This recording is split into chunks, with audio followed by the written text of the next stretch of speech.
Good morning, everyone. Today we'll start first with MCQs. I'll solve first 20 MCQs and then a revision from the syllabus. So I want participation from everyone.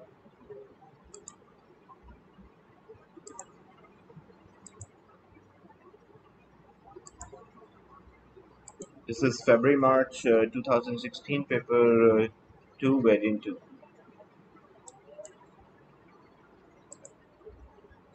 Question 1. Two gas jars are set up as shown. The lid is removed and the gas jar are left to stand. After some time, the content of both gas jars are brown. Which process caused this to happen?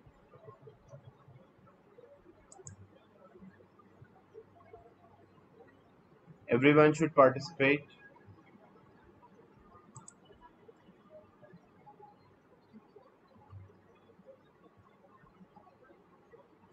So why the two gas jar turn brown?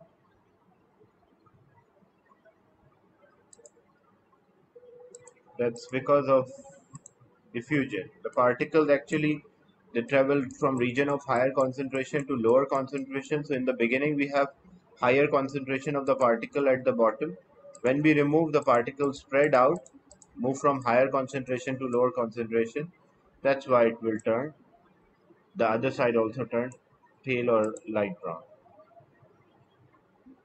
Which piece of apparatus is used to measure variable quantity of liquid in titration? Question 2.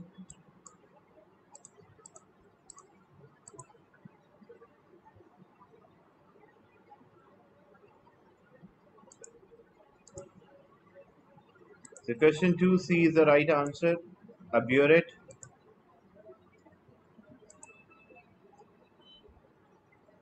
A pipette measure a fixed quantity. This is not having a marking here. It can also be used but for a fixed volume. These two are there, B and C, but the accurate one is a burette, which is 0.1 centimeter cube, accurate in measurement of the volume.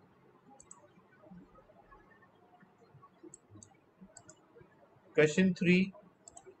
A sample of a green food coloring was separated into its component colors using a paper chromatography. The results obtained are shown. What is the RF value of the blue spot? The RF value of the blue spot.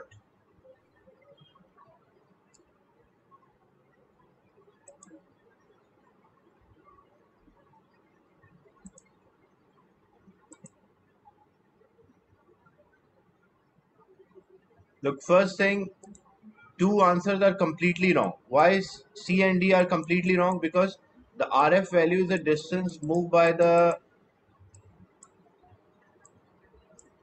solvent, distance moved by the spot over distance moved by the solvent. So RF value cannot be more than 1. So C and D are totally wrong. You're left with A and B. Look, if RF value is 0.9, it means it should be closer to the solvent because it should move. Higher RF value means that it should be, if RF value is like 0.5, it should be at the center. Less than 0.5, it will be below the center. And greater than 0.5, it will be above the center of the, like, even without calculation you can use a ruler to measure this, but even without calculation you can use your understanding. like example example, this is a distance moved by the solvent front from the origin. So if I take half of it, example, this is approximately half, so means if RF value is 0.5, so it will be at the center. If RF value is less than 0.5, it will be below the center of this. And if RF value is more than 0.5, it will be above the center. So as you can see, this blue spot, they're asking for blue spot.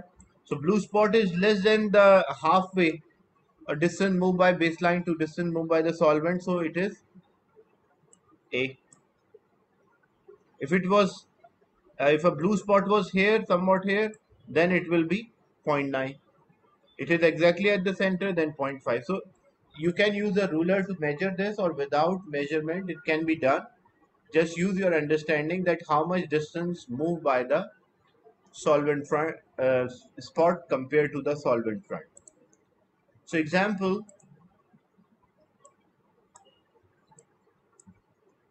if the blue spot was at this point, if blue spot was at this point, then what will be the answer? Then B will be the answer. But right now in the question, the blue spot is less than the halfway of a distance moved by the solvent front. That's why A is the correct answer.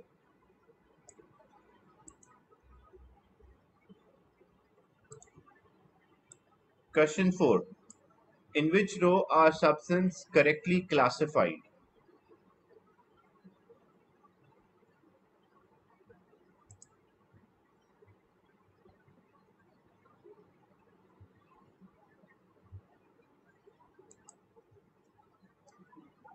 Element, sulfur is element, water is a compound, and brass is an alloy or a mixture of two or more metals.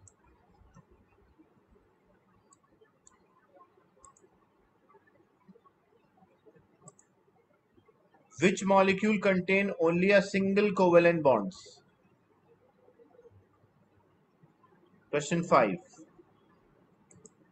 Which molecule contain only single covalent bonds?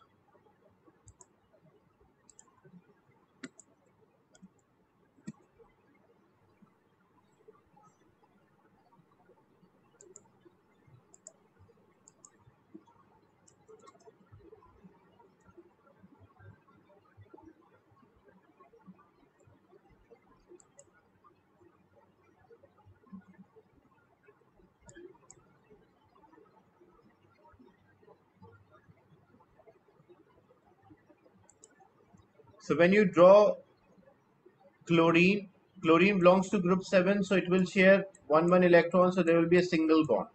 When you draw carbon dioxide, carbon belongs to group 4 and oxygen belongs to group 6, so it will share 2 electrons, so there will be a double bond. Nitrogen belongs to group 5, so as it belongs to group 5, it will share 3 electrons. And oxygen belongs to group 6, so it will share 2 electrons. The question is, which molecule contain only a single covalent bond? Single covalent bond is present in A, which is chlorine. So it is about the sharing of electron. If it belongs to group 7, it will share 1 electron, so it can form a single bond, single covalent bond.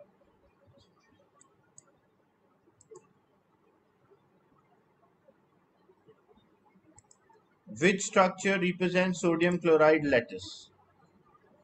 Question 6.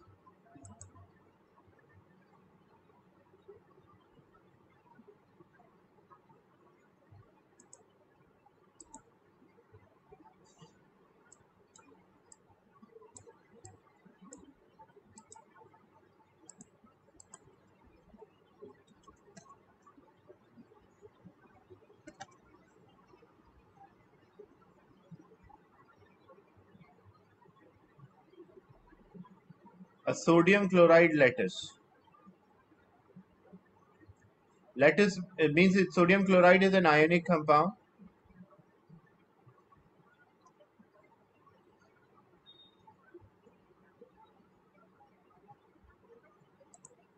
First thing, A is totally wrong. Why A is totally wrong? Because sodium is a metal and chlorine is a non-metal. So metal should have a positive charge and the non-metal should have a negative charge. So this is totally wrong. Then D is also wrong. Why D is wrong? Because in D, the structure of the metal positive ion, the lattice, a regular arrangement of the positive ion and the delocalized electron, that is actually a structure of the metal. Now you're left with B or C. But how you will identify whether a positive ion will have a smaller size or the negative ion will have a smaller size? So when I draw a sodium atom, it is having atomic number 11, so means 11 protons are there and 11 electrons. So sodium first shell Like there's a nucleus which is having 11 protons and 12 neutrons. The first shell will have 2 electrons, the second shell will have 8 electrons. But as the sodium is a plus charge,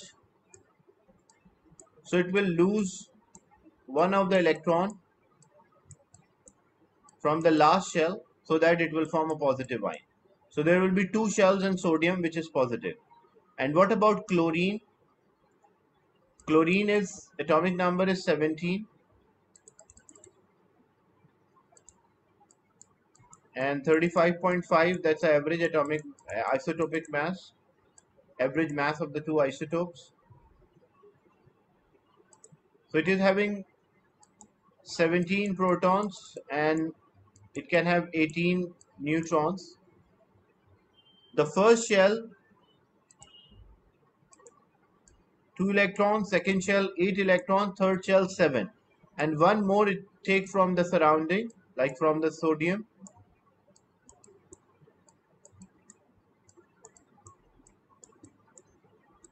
7 belongs to chlorine and 1 it took from sodium, so that will be, so you can see in chloride ion there are 3 shells and in sodium ion there are 2 shells. So it means the positive ion should be smaller in size in the lattice and the negative ion should be larger in size. So what is the right answer? B is the correct answer. Because B and C both are the lattice, but why B is the right answer? Because the positive ion is sodium and sodium is having 2 shells, the positive ion sodium, and chloride ion is having 3 shells. So size of the sodium or the positive ion is smaller as compared to size of the negative ion.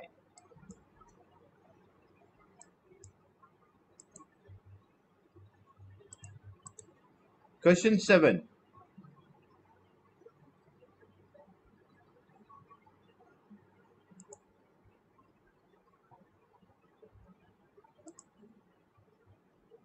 Question 7. What could be the answer?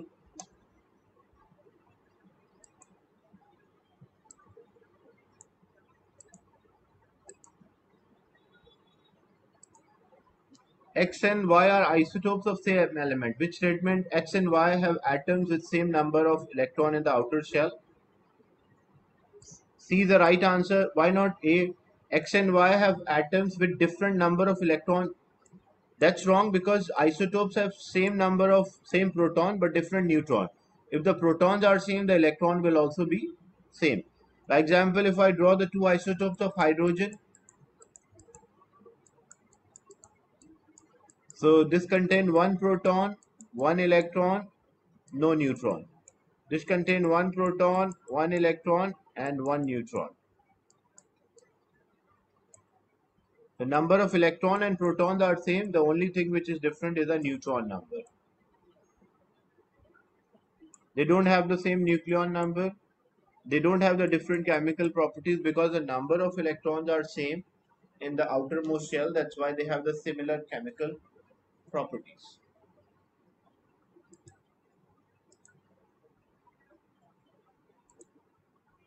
Which quantity of a chemical will react with no reactant left over?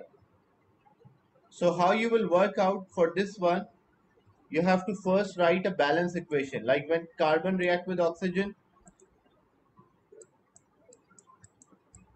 it gives carbon dioxide. And when magnesium react with oxygen, it will form magnesium oxide. The balance equation, this is the balance equation for magnesium oxide. Now, according to this equation, the mass of carbon is 12 and oxygen is 16. 16 multiplied by 2, that is equals to 32.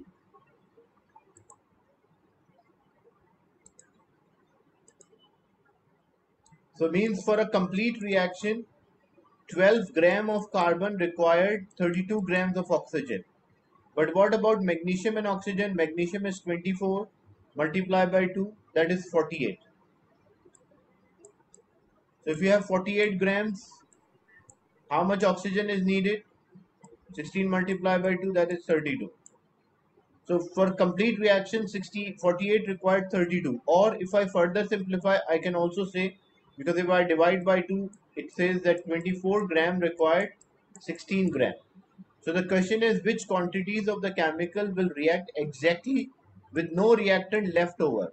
So for this, first we have to write an equation for their reactions and then work out which one is the correct answer, because 48 grams of magnesium required 32 grams of oxygen for a complete reaction.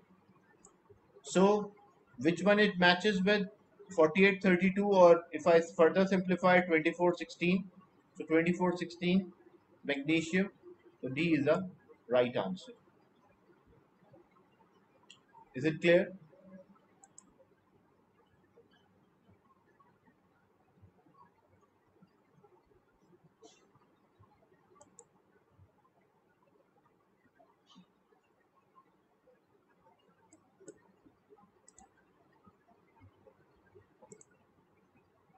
Magnesium nitride is formed when magnesium burns in air. Magnesium nitride is ionic compound. What is the formula of magnesium nitride? Question 9.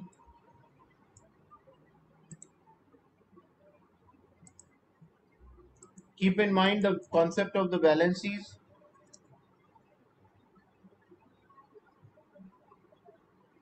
Formula of magnesium nitride.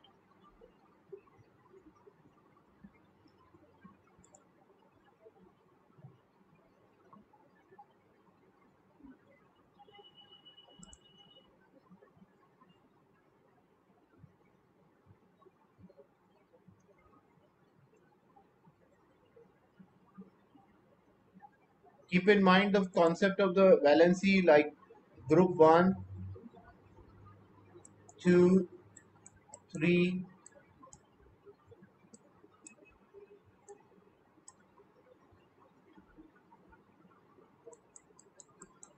4, 5, 6, 7, and 8. Group 1 plus 1 plus 2 plus 3 minus 4 minus 3 minus 2 minus 1 0. Nitrogen belongs to group 5 and magnesium belongs to group 2. The magnesium valency is plus 2 and nitrogen belongs to group 5, so valency is minus 3. So when two valencies are not same, first we simplify and then cross multiply. So it is already simplified and then we cross multiply. So it will become Mg3 and N2. So which one it matches with? It matches with D. So D is the right answer.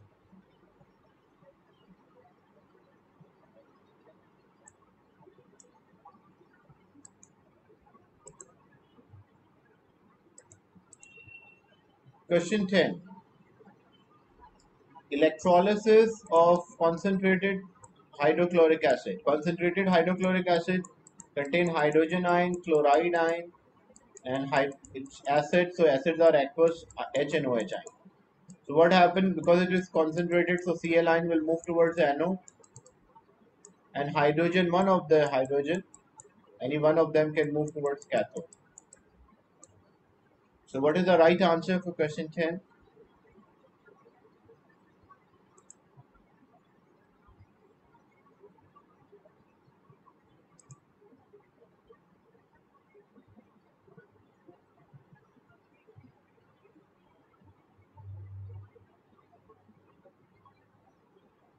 Which statement describe what happened to electrons during electrolysis? At cathode, they have majority of electrons, so the ions will gain electron. And here at anode, they lose electron.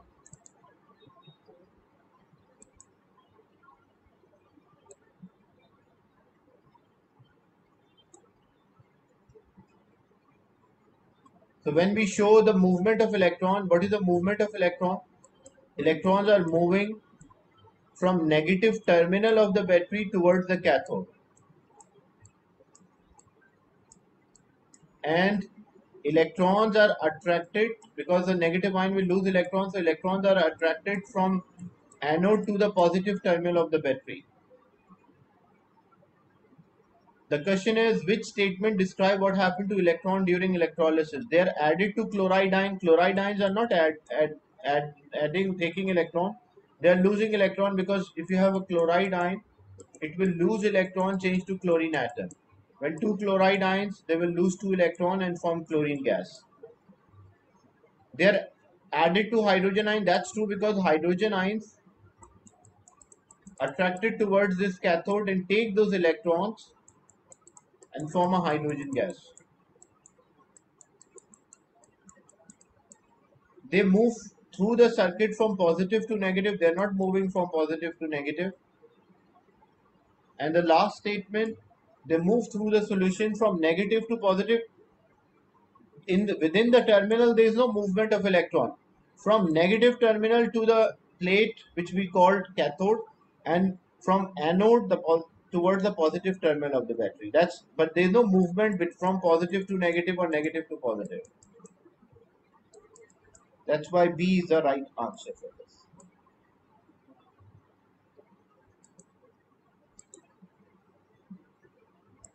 Question 11.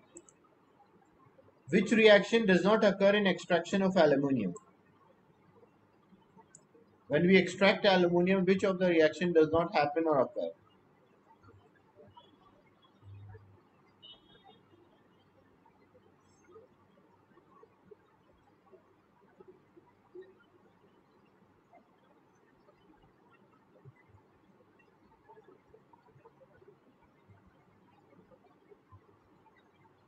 The final answer for question 10 is B. Because the hydrogen ions which are there in the electrolyte, they will take electrons and turn into hydrogen gas.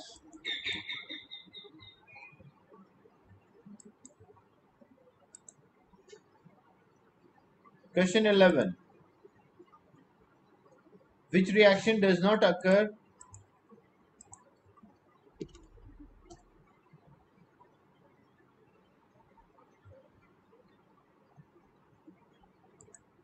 Look, aluminium, when you check the reactivity series,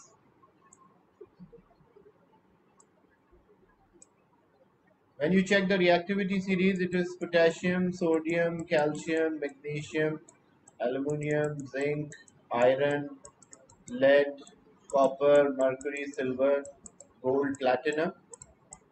But what happened? The carbon is more reactive than the position of the carbon is between aluminium and zinc. So means carbon is more reactive than these elements. But so when we do extract aluminium, you have a bauxite ore, and we do electrolysis of the bauxite ore. So when we do electrolysis of this alumina, so aluminium ions will take electron, 3 electron change to aluminium atom. That's true. But this cannot happen. Why this cannot happen? Because as you can see, the carbon is less reactive than aluminium, so carbon cannot remove aluminium from its oxide. That's why B cannot happen. C also occur because in aluminium oxide you have oxygen ions. They will lose 4 electrons, they turn into oxygen gas. If it is minus, other side it will be plus. So these equations are same. And due to the high temperature, the oxygen produced reacted with graphite or carbon and formed carbon dioxide. So B is a reaction which does not occur in extraction of aluminium.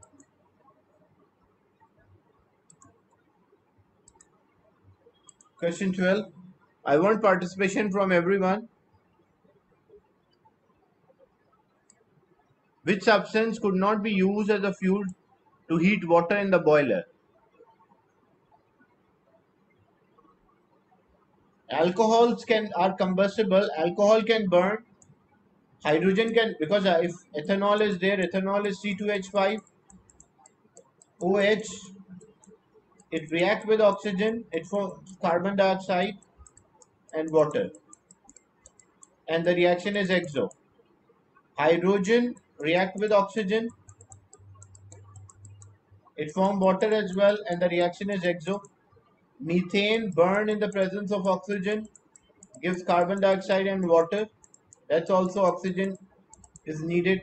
But Oxygen is not the fuel. Oxygen is needed for burning of the fuel, but not as a fuel. That's why which substance could not be used as a fuel. We don't use oxygen because oxygen help in burning, but it does not burn itself. It help in burning of the substance.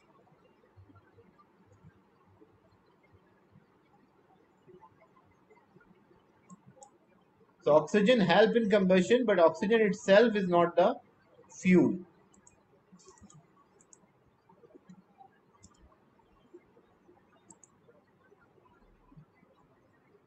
Question 13. Which row describe an endothermic reaction? Bond breaking energy, bond forming. Bond breaking is endo, bond forming is exo. We want exothermic reaction. And here temperature is refers to the temperature of the surrounding. Question 13.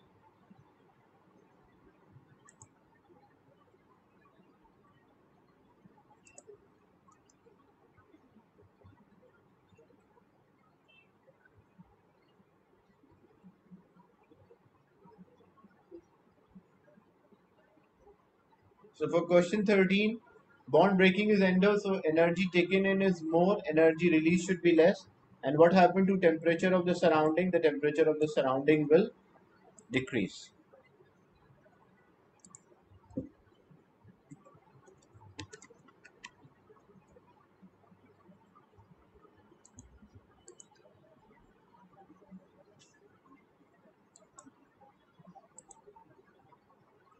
Question 14. The reaction is reversible and delta H negative means it is an exothermic reaction.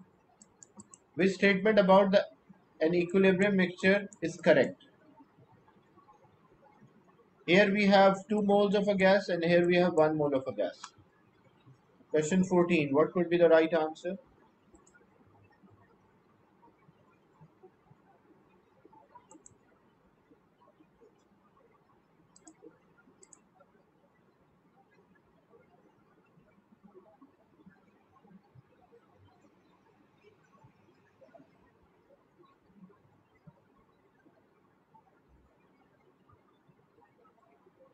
And keep one thing in mind, if forward reaction is exo, the backward reaction will be endo.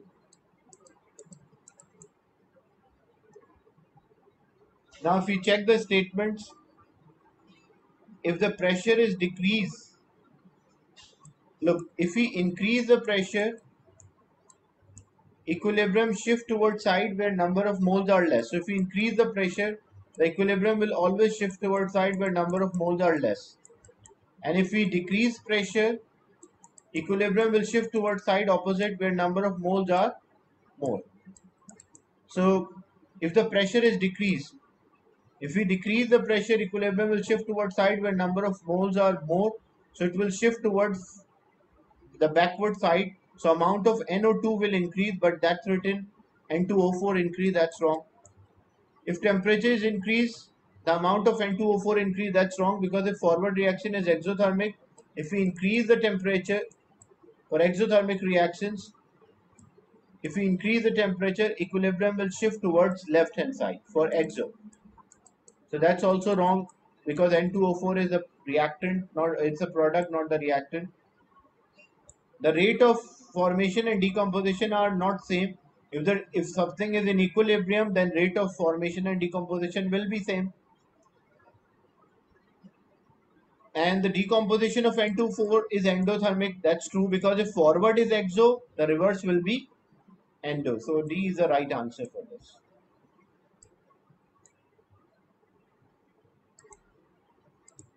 Question 15. Which statement about the catalyst in a chemical reaction is not correct?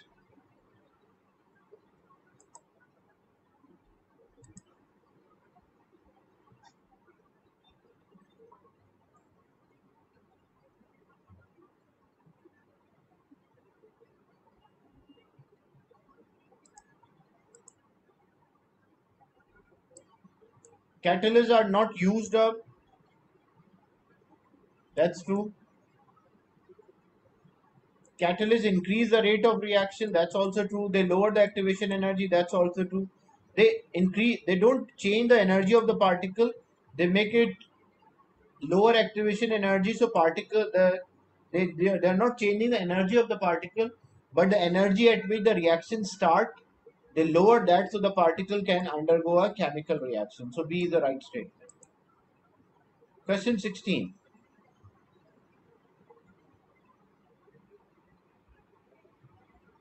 In question 14, why? Because in the question they say which of the statement is correct, and they say rate of formation and decomposition are not same.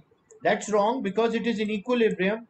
So if it is in equilibrium, then the rate of decomposition and the rate of formation should be same, because the term equilibrium means that the rate of the forward reaction and the rate of the backward reaction are same.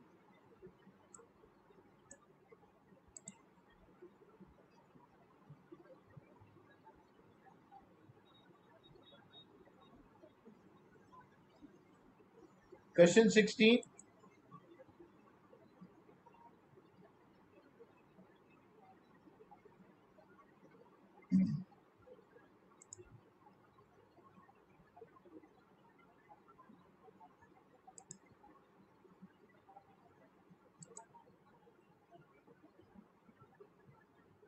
So when you check, it's better you write the oxidation numbers. So +2, -2, 0, +2, -2. And when you check for this one, when two non-metals are there, the first non-metal will have a positive oxidation number, and the second non-metal will have a or negative oxidation number. But when you check this, they're saying which statement about reaction 1 and 2 is not correct. In reaction 1, the oxidation state of a sulfur increased and it is oxidized. That's true because sulfur is not having oxygen and now it is having oxygen.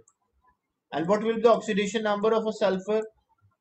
When two non-metals are there, the non-metal on the right hand side will have a negative oxidation number and the non-metal on the left hand side will have a positive oxidation number. And how you know which will be the positive oxidation number? These are the oxidation numbers: 1, 2, 3, group 4, 5, 6, 7, and 8. Group 1 is +1, +2, +3. It can be +4 or -4, +5 or -3, +6, the oxidation number, or -2, +7 or -1, and then 0.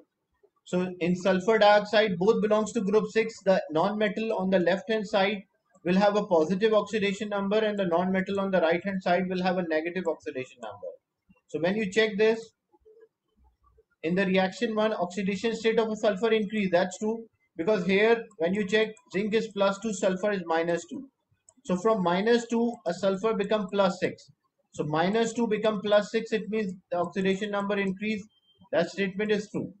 In reaction 1, oxidation number of zinc increases. Oxidation number of zinc does not change at all. How you work out? Because zinc is +2 before and the reaction and +2 after the reaction. So there is no change in oxidation number of a zinc. That's why B is not the right statement. In reaction 2, the carbon act as a reducing agent. That's true because what happened? Zinc is reduced, oxygen is removed, so carbon is acting like a reducing agent, and by itself it is oxidized. And in reaction 2, the oxidation state of zinc decreases. That's also true because if it is +2, -2, so this will be 0, +2 becomes 0, that is a decrease. So B is not the correct statement.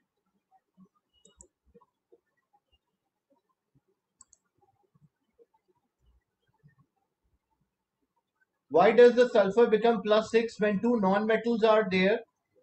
Then the rule of writing the oxidation number for the two non-metals. Zinc is +2. Look, zinc sulfide. Zinc is a metal, +2. Sulfur belongs to group 6, so -2. Oxygen is 0. Zinc oxide, zinc is a metal, so +2. And oxygen is group 6, so -2. What about sulfur dioxide? When two non-metals are there, how to write an oxidation number of the two non-metals? Both belongs to group 6. So for a non, it can have oxidation number +6 or -2. So the element which is on the right hand side, the non-metal which is on the right hand side will have a negative oxidation state, and the non-metal on the left hand side will have a positive oxidation state. Why sulfur is positive here? Because when we compare the tendency of the two non-metals, oxygen is having a greater tendency to take electron compared to sulfur. That is why the oxidation number on the sulfur will appear as +6. That it is having a tendency, compared to oxygen, it is having a tendency to lose electron. So sulfur here,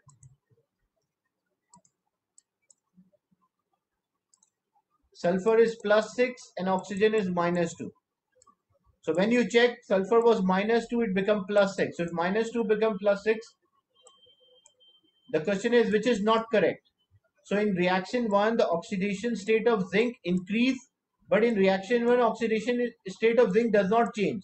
Zinc is +2 before and zinc is +2 after. So there is no change in oxidation number of zinc. That is why statement B is not the right one.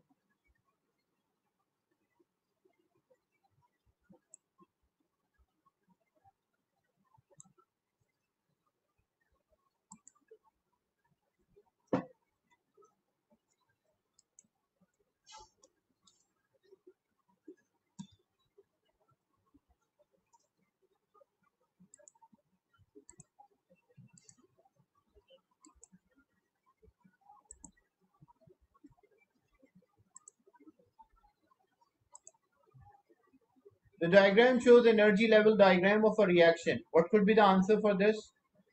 The increase the temperature, increase the rate of reaction. A reason is that the which word correctly completed gap 1 and gap 2? First thing, reactant have more energy, product is having less energy, so reaction is exothermic. And when we increase the temperature, we increase the rate of the collision. Particle will collide often. Why it is an exothermic reaction? Because reactant have high energy and the product is having low energy. So compare energies. So this is the energy diagram for exothermic reaction. And rate of reaction, even exo or endo, rate increases with the temperature. Yield decreases if the reaction is reversible. For exothermic, yield decrease. For endothermic, yield increase. Question 18. Concentrated hydrochloric acid is a strong acid. What is meant by the term strong acid? There is a term strong and then acid.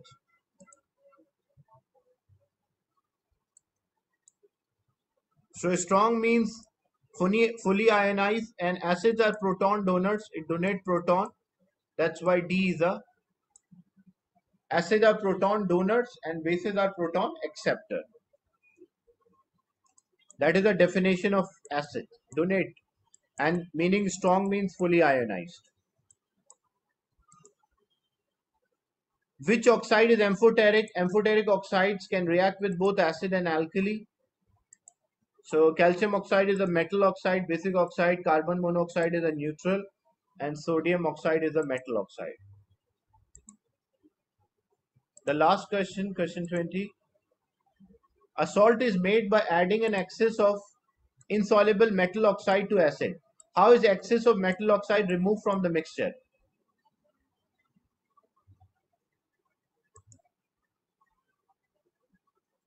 The excess of metal oxide, which is solid, can be removed by filtration. Not by crystallization. We want the excess of metal oxide, not the salt.